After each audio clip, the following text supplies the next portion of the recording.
Greetings and aloha. I'm Bodhi B, coming to you from the slopes of Haleakala Crater here on Maui, Hawaii. And this is Death Tracks.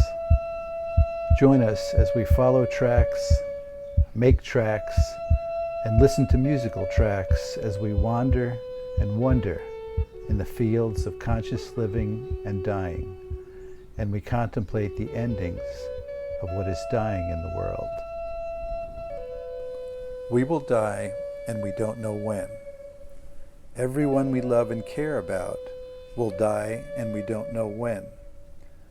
How and whether we use this information will shape the course of our lives, our relationships, and our attunement to the sacred. It will shape who we are as a community and how we care for each other now and when we are dying. Thank you for joining us.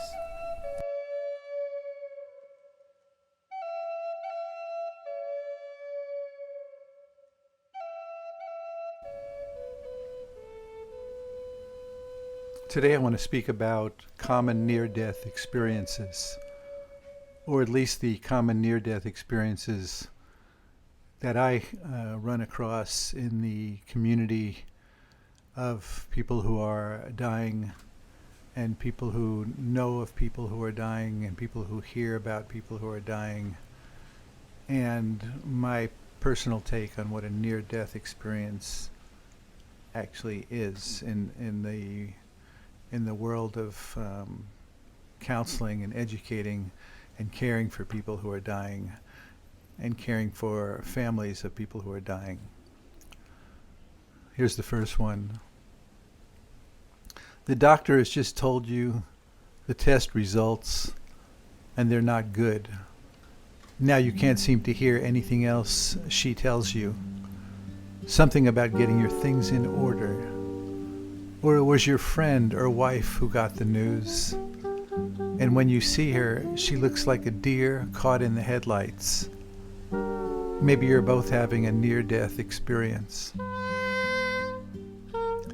It's an ordinary day when an ordinary phone ring brings the news that someone close has just suddenly died or received a terminal diagnosis. A child, a friend, a close relative. Yes, how many of us have gotten a phone call? You know, when the phone rings, it could be that you won the lottery. It could be the most amazing good news you can imagine. And it could be the kind of news that just immediately traumatizes and shocks you. The news that someone close to you is dying or died or received a terminal diagnosis, or you got the phone call about your test results and they weren't the ones you were looking for. One never knows what will happen in a day. Before you know it, you're having a near-death experience. In the U.S., approximately 400 people die every day from accidents. 400 people go to bed every night not knowing they will die the next day. And again, that's 400 people who are maybe living a great life, beautiful people doing good things in the world, in their communities, eating well, living a healthy life, not knowing that tomorrow they'll die in an accident. And of course, for most of us, that's more or less a piece of information, and we're, I would say, a people that are, information overloaded, and we can't really take that in, or we don't often take that in a really embodied way, and it's just another piece of information because we don't think those 400 people are us or the people we love and care about. We think that those 400 people that wake up today and the other 400 people that will wake up tomorrow, etc., are other people. They're not us. They're not people we know and love. They're other people. I've spoken with other people, and they don't think it's them either. They don't think that piece of information is about them. So who is it? Who is it that dies every day in an accident? Here's another one. Driving home one day, traffic slows to a crawl, and you pass an accident. You consider not staring. The vehicle looks familiar, and then you realize that it's because it's your, you fill in the blank here, it's your family member's car, it's your loved one's car, it's your best friend's car. You can't seem to breathe. How many of us have had that experience?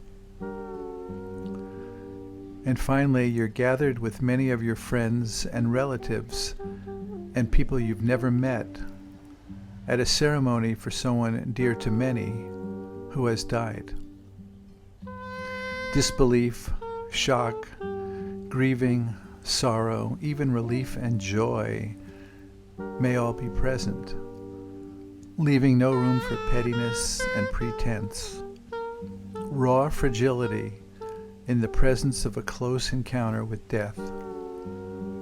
Everyone personally and collectively having a near-death experience. Something seems to happen to most everyone. You know, we may be hearing about death, seeing death. It's all over the news. It's in so many movies and TV shows. We're bombarded with information about death. And yet, again, because we're in a way jaded to all the information coming at us, that it doesn't quite touch us in the same way as when we get that phone call or we get the news that somebody close to us has died, or somebody close to us has just found out they're dying, or we ourselves receive terminal diagnosis. Something happens to, I would say, pretty much all of us. And what is that something that happens to us? Well, for most of us, we're shaken into this rawness, into the fragility and preciousness of life, when somehow death all of a sudden is on the scene and real and close by, when we're having a close encounter with death. Something seems to happen to us that shakes us out of what I call the cultural hypnotic sleepwalk that is the default go-to for so many of us. It may be because that's how we cope and function in the intensity of life, and what's happening in our world and in our communities.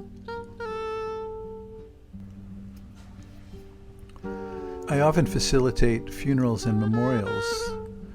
As a minister, I get called on to help guide these ceremonies. And my wish and intention is to hopefully bring everyone into a very deep place, since so many people oftentimes at a memorial or funeral are already in that very sensitized, close encounter with death feeling that death has really come close. And again, the fragility and rawness and preciousness is forefront, and there's very little room for the chit-chat and the nonsense and the inauthentic conversations and attitudes we often find ourselves holding. And in that place where who knows how many people, sometimes hundreds of people, in that raw, authentic, real place, the opportunity is really there for making a change, making a shift in one's life. And even though oftentimes these memorials and funerals are called celebration of life events. And oftentimes they are celebrations of a beautiful life well lived, of an amazing person who contributed in beautiful ways in their communities, and someone who was so loved by so many people, and so appreciated and respected and honored, and now there's this big hole that this person is gone. But oftentimes, before we get to the celebration of life, I recognize how critically valuable and important it is for us to grieve together, in the recognition that we are deeply touched in very powerful ways, sometimes very sorrowful and traumatic and sad ways,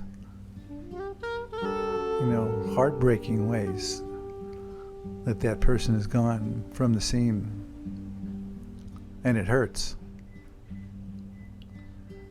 And to me, the funeral and memorial are essential and important places for us to grieve together out loud as much as possible.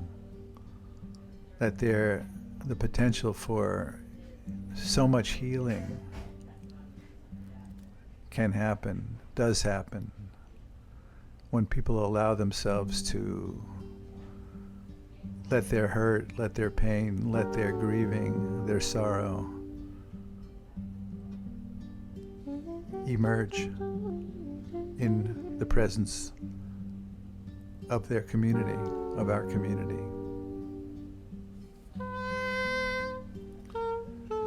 And oftentimes we think we only want to be around our friends when we're in a good place, we're feeling good. And we make I think, a terrible mistake and do harm to us as a people if we don't also get together when we're hurting, when we're grieving. And more I see grieving as the sister of love itself. Because truly we know in some part of our being, we know that everyone and everything we love and care about will end.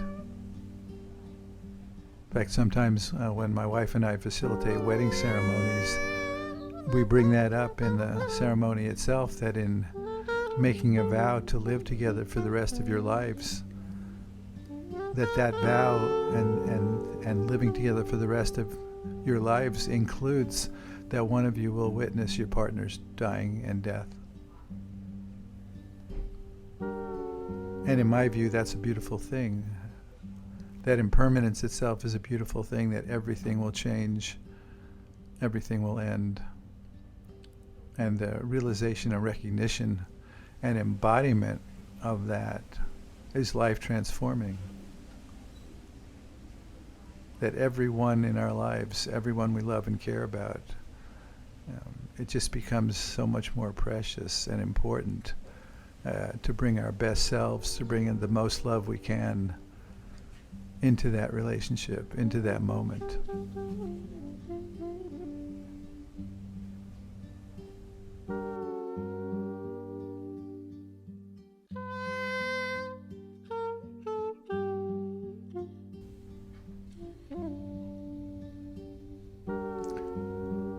Here's an interview I did with a 93-year-old woman and we became fast friends, Shatzi Weisberger, in New York City, where I met her.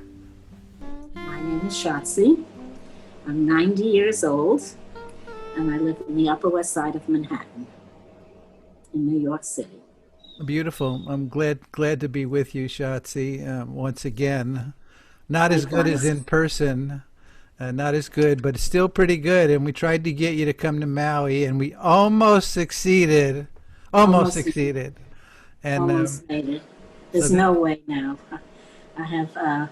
I'm doing well, considering, but one of the aspects of this pandemic that has hit me is that when I get pretty tired very easily, but when I manage to get to a meeting or to an event, it energizes me. And now that there's no meetings, no events, I just spend countless hours on my iPad and doing Zoom calls. And it's very tiring. I don't get that energizing experience from being out and being amongst people. So I'm doing okay considering. Yeah, well, that's a beautiful thing to recognize um, what you receive in going out to be with people in person, and the creative ways we can stimulate and encourage each other.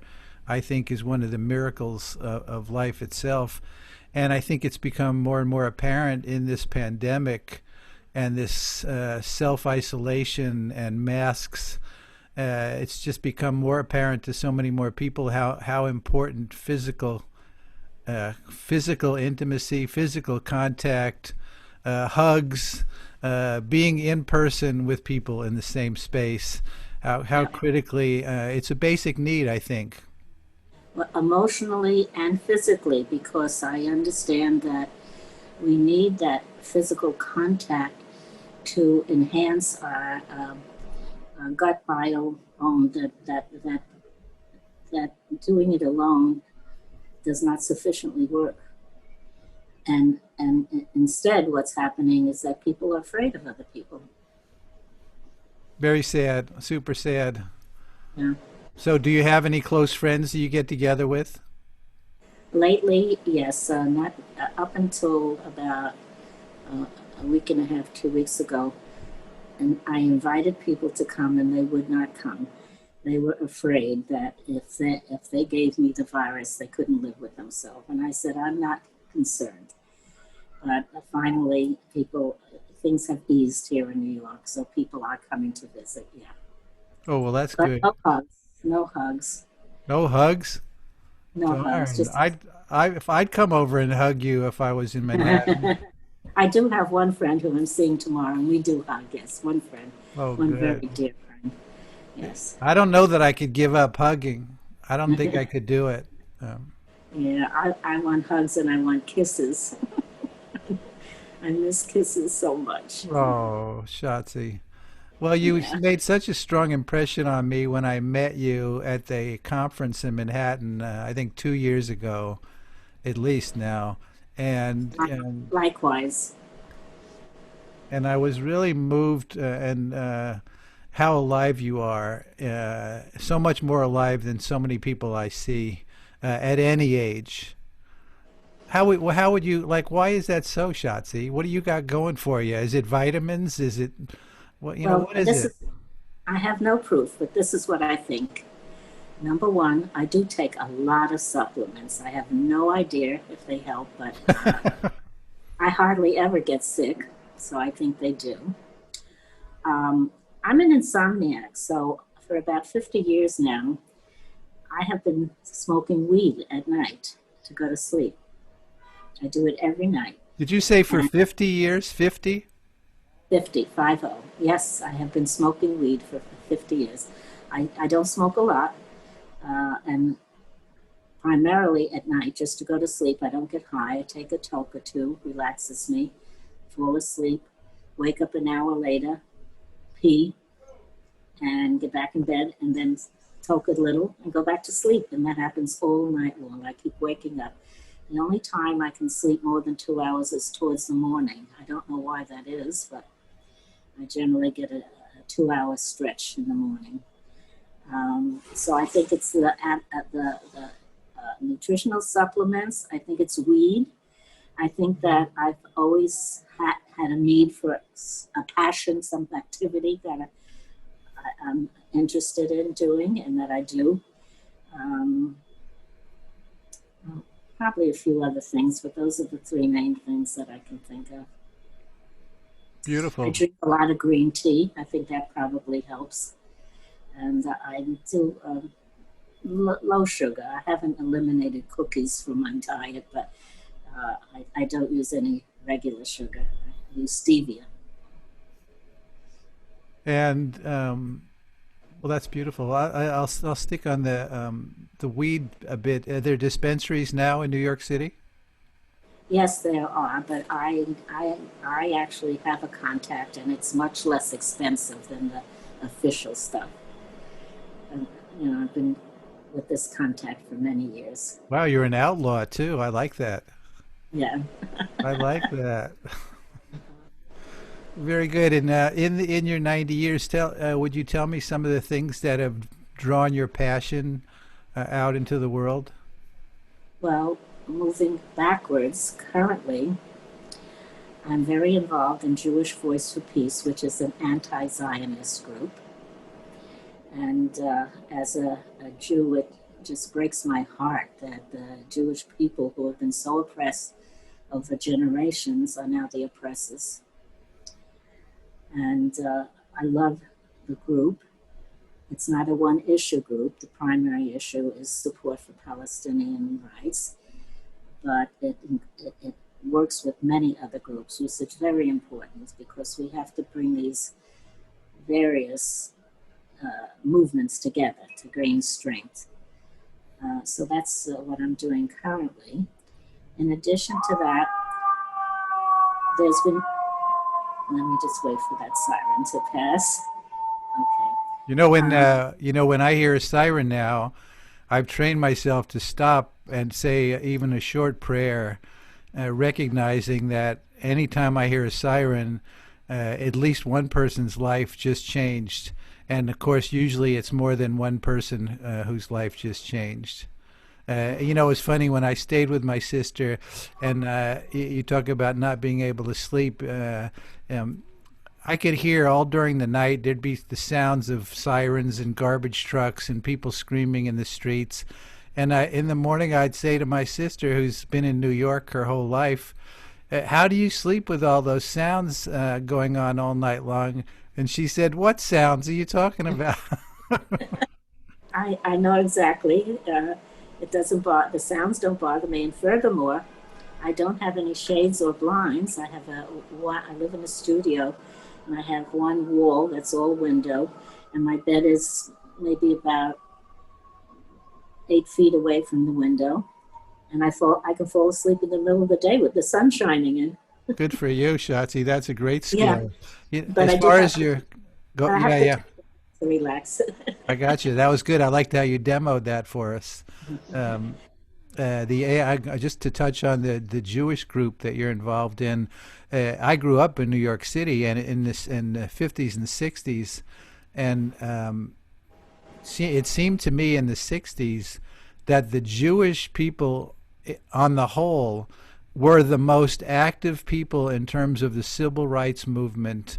It seemed to me it was usually Jews in New York City that were moving that issue forwards in the media and the mainstream. And I had, again, in recognizing that, um, I just felt so glad that I'm Jewish, and that movement seems to be still very much alive. Not as much. Um, there are many Jews that are quite progressive in every way, with the exception of Israel. And there's a strong connection between our president and the president of Israel, and Jews support Israel in spite of it. I know it's craziness. I get that. I get that. It is crazy, absolutely craziness, and I'm with you on that issue. Mhm. Yeah, very And sad. the other thing, yeah, yeah, it is. Um, Things are actually moving in a good direction. Uh, we have a few young, mostly women of color, who have been elected, who are working on the issue of support for Palestinian struggle. And most of them have won their primary. Whether they get reelected, we have to wait and see. But they call themselves, four of them call themselves the squad. Yeah, beautiful. I know who you mean. And what else have you been doing in your life? Because I love talking to people that recognize how important it is to bring passion into service. Well, up here on the Upper West Side, about a month or two ago, New York City placed former shelter persons, homeless people that were living in shelters, placed them in three different hotels up here on the Upper West Side because the shelters are very crowded, and this way they are protected a little bit more against the virus. And many people on the Upper West Side are opposed to that. I'll bet. I'll bet. Opposed. And then there's a group, myself being part of the second group, that is supporting it. And one of the things that we've been doing is meeting in front of the hotels, and people, I can't do it because I have my walker and I can't bend down that easily, but they write beautiful sentiments in chalk on the sidewalk. Wow. They write, welcome to the neighborhood, YIMBY, yes in my backyard. Everyone deserves a safe home, and pictures, and children are drawing pictures, and little ones who are just scribbling, and the whole block is filled with these sentiments. And then people bring food and other items for the people living in the Oh, hotels. beautiful. Yes. Beautiful. And then there is a group that is not just supporting what's happening on the Upper West Side, but they're a much broader group around housing issues. Um, One of the issues that was discussed in a meeting recently is that it's not true in the hotels, fortunately, but the people who are still living in the shelters, they have to be out at 8 o'clock in the morning, and they have to stay out for 13 and a half hours. Mhm. They have to be back in time or they lose their bed. And so they spend 13 and a half hours in the community with no place to go, nothing to do. It's disgraceful. They don't even have a place to go to a bathroom. So there's a group, and I said I would work on uh, that issue. One of the things, which would be a temporary situation, is to get some restaurants or hotels or businesses to allow people to come in to go to the toilet. Um, so that's a group that's working on the whole issue around homelessness, which is unbelievable. Beautiful. Wow, that's so important. I wish the hotels on Maui that are mostly all empty would do the same thing for the homeless population here on Mhm. Maui. Um, I saw in San Francisco they had these little portable bathrooms right on street corners on public streets that you could go in. I think you could even have a shower in this thing. It was a bathroom and a shower, I think, and it was a totally enclosed thing. You could go in, lock the door, any on street corners. And I thought, what a progressive, caring thing to do for the people that don't have a place to go to the bathroom. Yeah. I know. I had a friend, a homeless friend. He was afraid to put his personal belongings down while he went to those kind of things, or even while he slept at night. And until your brother is a homeless person, or you recognize that all homeless people are your brothers and your sisters, you can get caught in the not in my backyard thing. It brings down the real estate values, or it increases crime, or all the nonsense we hear about Right. it. So congratulations, you picked some great topics to get involved in. Of course, that's you, Shatzi. Well, friends of mine emailed me to be cautious that there are rapists that are in these hotels. Yeah, I think that yeah, yeah. there's one former rapist, perhaps not even that. But I emailed her back and I said, "Oh well, the Upper West Side already has its rapists. They're the fathers and sons and uncles that live here. Most Wow, rape happens within the family or wow, with wow. somebody known to Wow, the does that make you more popular in your neighborhood, or what? Well, my community has a very progressive tenants' rights organization, except there was a group that wanted to put up some tables and chairs, tables with umbrellas and chairs, and a section right in the corner where I lived. There's a broad sidewalk that they could do that. And my progressive, in quotes, tennis association was against it because it would that the homeless people would be using it. So I said, I think we should put up a big sign saying, "Homeless people, welcome." No one commented. It didn't go over there. Yeah, by now they know about their wacky neighbor. So you're 90 years old. Go ahead. You were going to say something? No, no. I want to talk about the art of dying, but let's hear what you have to say. No, first. that's exactly where I wanted to go. You're 90 years old. I wonder if you ever think about the fact that you just might die one day. I think of it a lot. And at the same time, I also think, and I mentioned this to you, that it's really hard for me to imagine not being here, not continuing the work. I have a lot of things yet to learn and to teach and to do.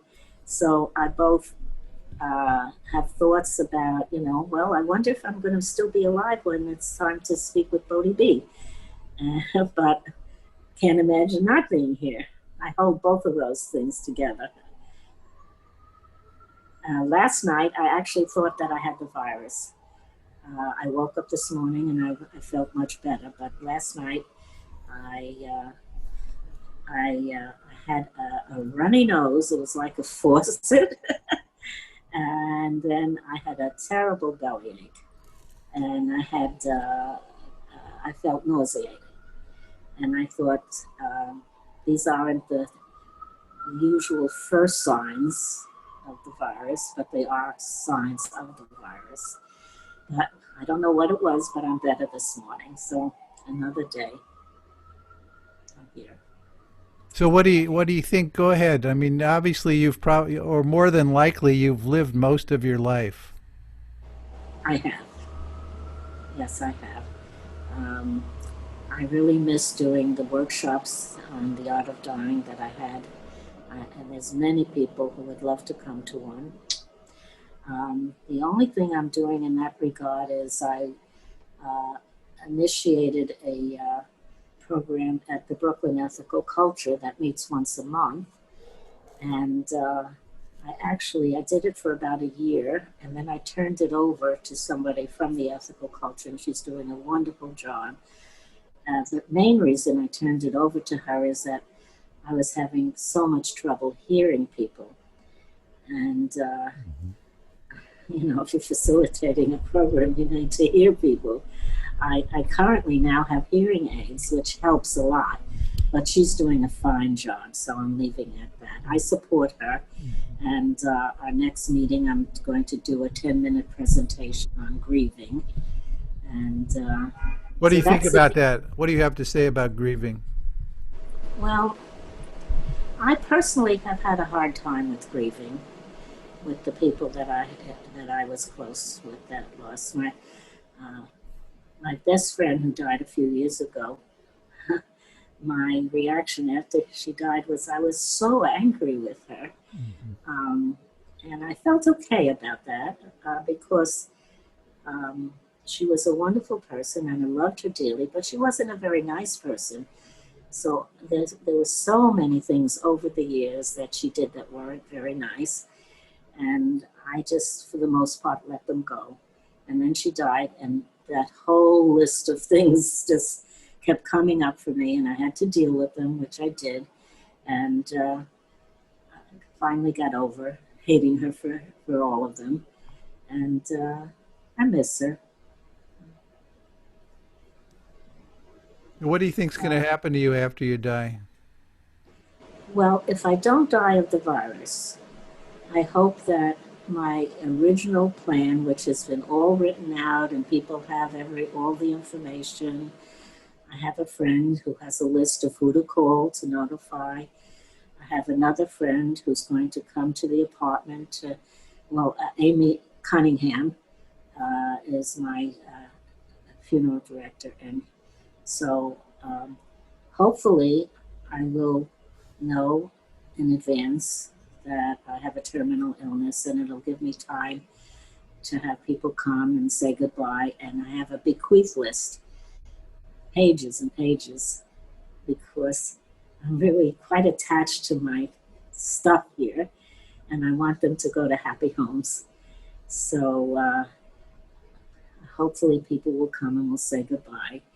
If I die too soon and that doesn't happen, so Amy's going to bring some dry ice and people can come for a day or two and say goodbye. Uh, if I get the virus, it's Different and it's story. a different story. So far, I've been lucky, and right now, New York City is in a very good situation. We were the epicenter at one Right. point, Right. but the people contacting the virus is low, and people dying of the virus is very low. In the whole state, in the past few weeks, the most that any day that people have died has been 7. It's usually more like 2 or 3 people in the whole state. Great. So Great. I don't feel that vulnerable. I never felt that vulnerable, actually. I stayed home, totally isolated for about a week and a half, and neighbors and were buying food, bringing me food. And then after about a week and a half, I just said, I don't want to live my life like this. The quality of my life is more important than I'm alive. So I started going out, but I stayed within the confines of this where I live. There's an area that isn't on the street that I walked around for exercise. And after a few days of that, I said, I'm going to the store. So I notified my friends, you don't have to buy food for me anymore.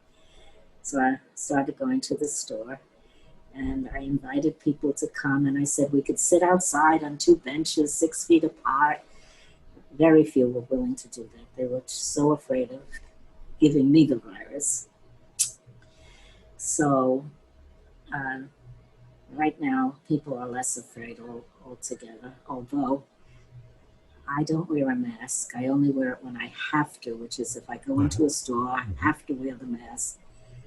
Um, I'm not convinced that the mask helps at all. I'm not totally convinced it doesn't. And if I was convinced that there was a chance that it helped, I'd wear it. But I am not convinced either way at this point. Um, and since I'm the one that's supposed to be that people are wearing the mask to protect me, and I don't feel that vulnerable, I don't wear the mask. I totally think it's unimportant when you're out in the world, out in the street, and not close to anybody. To me, it looks silly that all these people are wearing masks. And little 2 and 3-year-olds are wearing masks. I hope it's because they want to, because others are, and not because they have to, because the parents insist that they have to. I can cry. I can cry when I'm in a store and I see a little child wearing a mask, and seeing that this is the world this child is living in now breaks my heart, especially when I see children, little children in masks. And absolutely, and then even younger, as the babies are starting to speak and to be able to see a face and recognize Right. emotions, that's gone. Hopefully at home. Well, the latest suggestion that I heard is that since most people catch the virus at home, that people who live with other people should forget about wearing it outside, should just be wearing it at home.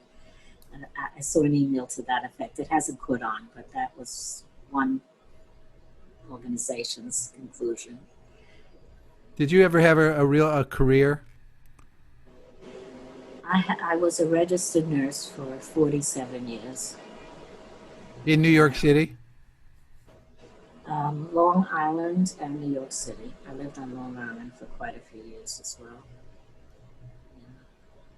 Beautiful. So great to have some time with you, Shatzi. You're an inspiration that you're not winding down. I mean, of course, you're winding down in terms of your physical abilities. Uh, but I love it. I think it's an inspiration that people need to see.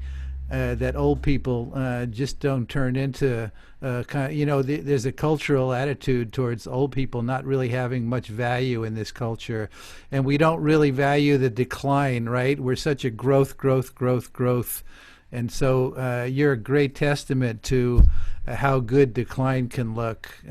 Well, I've become a celebrity. I did the funeral, and it got written up in the New York Times. I sent you a I copy. saw it. I read it. Yes. And then the next day there was a follow-up.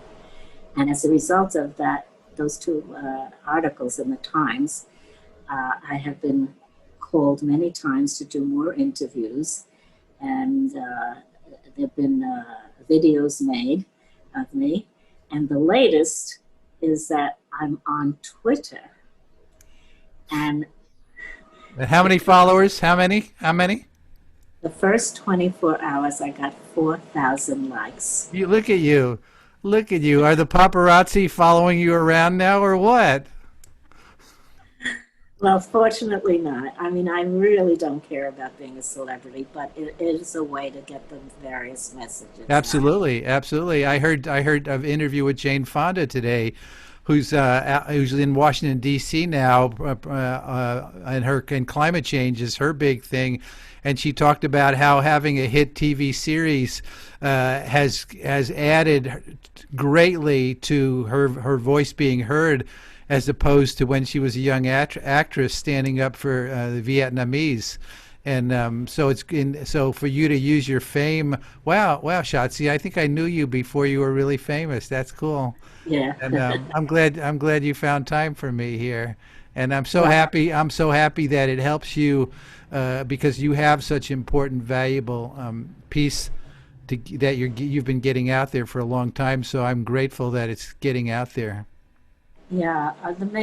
Uh, um, the main thing that, aside from the Jewish Voice for Peace, the anti-Zionist message, and what's happening on the Upper West Side, and I'm for ending, uh, not just defunding the police, but ending police departments and creating other ways of dealing with what happen, what happens, in our communities. Um, I think we need police. I just don't think they should have guns. well, that would be an improvement, but I don't believe that reform is possible. I would be for reform, but all the reforms that have occurred so far, nothing worked. So I don't believe that we need police. I think that we need other ways, including, dealing with serious crimes. It's not. I'm not for having people walking the streets regardless of what they've done. But we need to create. I think we need to create other measures. But what I also wanted to say was that I forget what I was going to say. It'll come to me. I have a lot of memory loss, but I don't let it bother me because it's just, I don't think I could function if I let it bother me. Beautiful, beautiful. Oh, yeah, what I wanted to say, and it I knew occurs. you'd get it. I knew you'd get Yeah, it. yeah.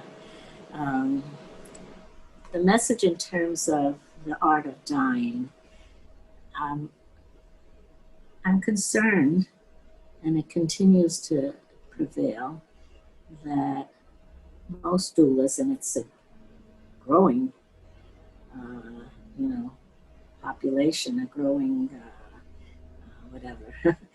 uh, uh, I think that there's so much emphasis on one's life, like the doing the legacy. That's such a big thing, and I think it's lovely to do a legacy. But What do you mean by do a legacy? well, I think that that's one of the things that the doulas, many doulas, encourage the person to either write or develop some form that they can talk about what they have accomplished in their life. I see. And How I do you think I, relate? How do you relate to legacy and you for you? well, um, the thing that I want to say is that doing a legacy, I think is fine. But for me, what I think is missing is that since hospice is based on palliative care, and since palliative care, the goal of palliative care is to reduce pain and suffering, which I totally support, but not as a goal, because the way that goal is generally met is with drugs, with morphine generally, in which case people are often semi conscious or even unconscious. And I want to be fully conscious. I want to experience the art of dying, that the process. I've never done it before, and I'm very curious about it. And I want to experience it, and I want to look forward to the process. I suspect that I might be upset. I might be scared. Whatever. I want to experience it, and I hope that at some point I get past upsetment, past scared, and just quietly experience it. Beautiful. I wish that for you. Thank you. How Absolutely. about yourself? Tell me about you, what you think about your end of life. I'm looking forward to it. I'm not in a hurry, and just like you, I love my life. I love the work I'm doing now.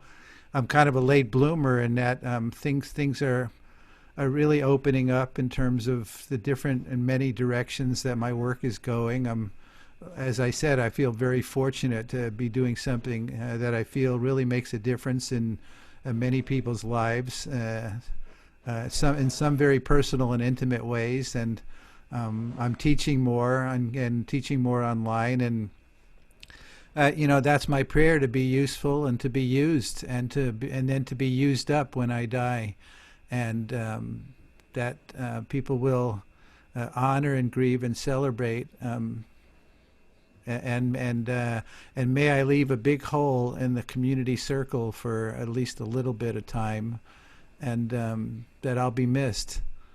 Um, I mean, I feel so loved and supported and encouraged by my community in so many ways. So, um, but I'm living my life, and the way I relate to legacy is kind of a day-to-day thing. That my legacy is how I live, and what I bring to every encounter and every opportunity, and how I meet the moment rather than really anything else.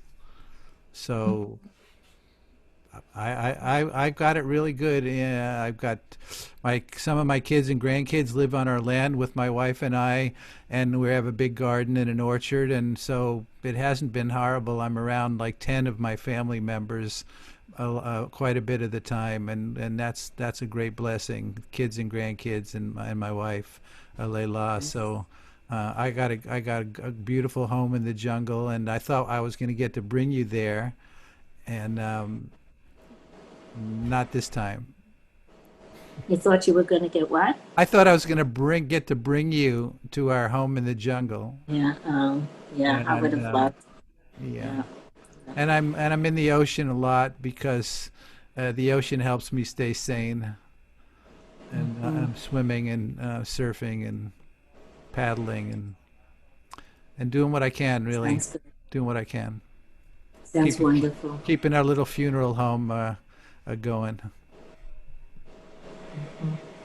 So it's fun to look at you, and I think we're going to have to end this now. But it's been an absolutely delight. I was excited seeing that today you were going to be one of the interviews today.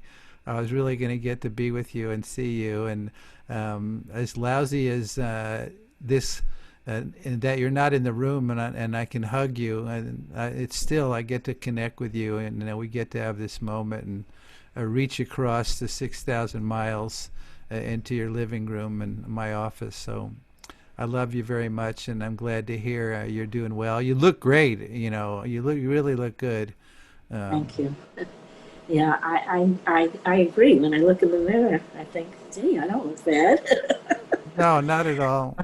And I Yeah. get to tell my friends I talked to a famous person today. Well, as far as the Twitter, I have two young people. They're in their 20s, and they do all of the technical stuff. I don't do any. Oh, I, good. Yeah, I send them an email of a response, what they want, what I want to post, and they do all of the technical work. Yeah. Oh, fabulous. I love it that there's some young people that are helping you. I love that. I love to see young people show up for this kind of stuff. Well, at Jewish Voice for Peace is all of these young people who are taking on leadership roles, and there is so much respect for elders. There's a program of interviewing an elder that happens every other week. I was interviewed, as well as all the other elders in the group are either have already or are going to be interviewed. So it's a fantastic group.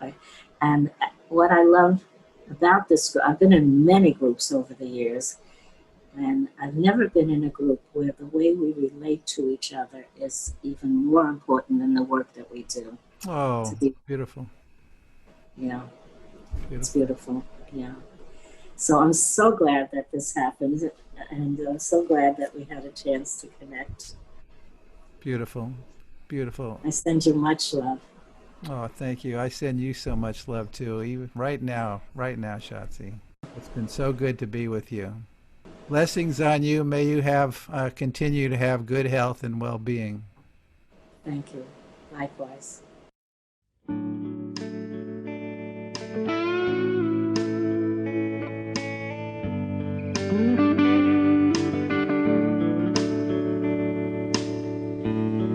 My famous last words are laying around in tatters, sounding absurd. Whatever I try, but I love you,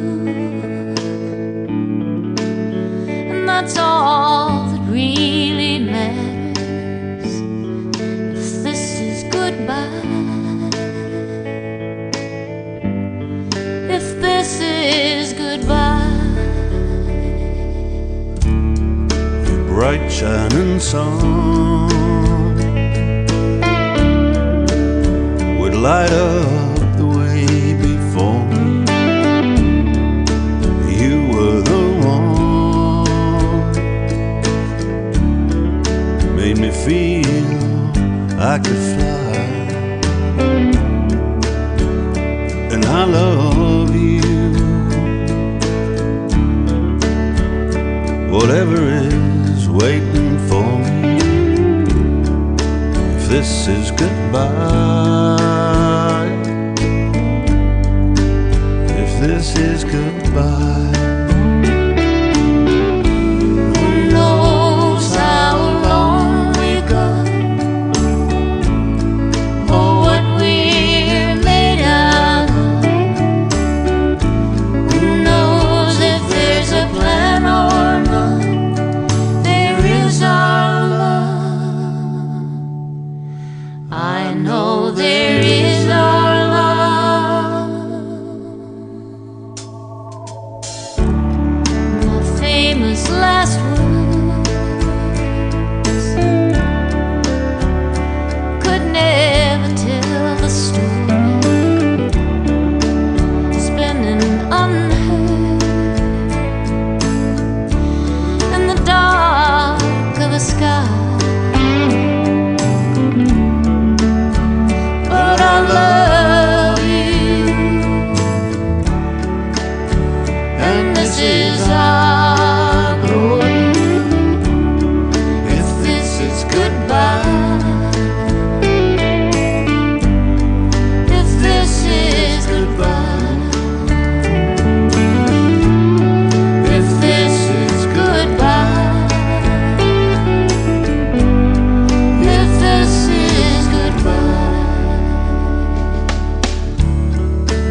was Emmylou Harris and Mark Knopfler singing If This Is Goodbye.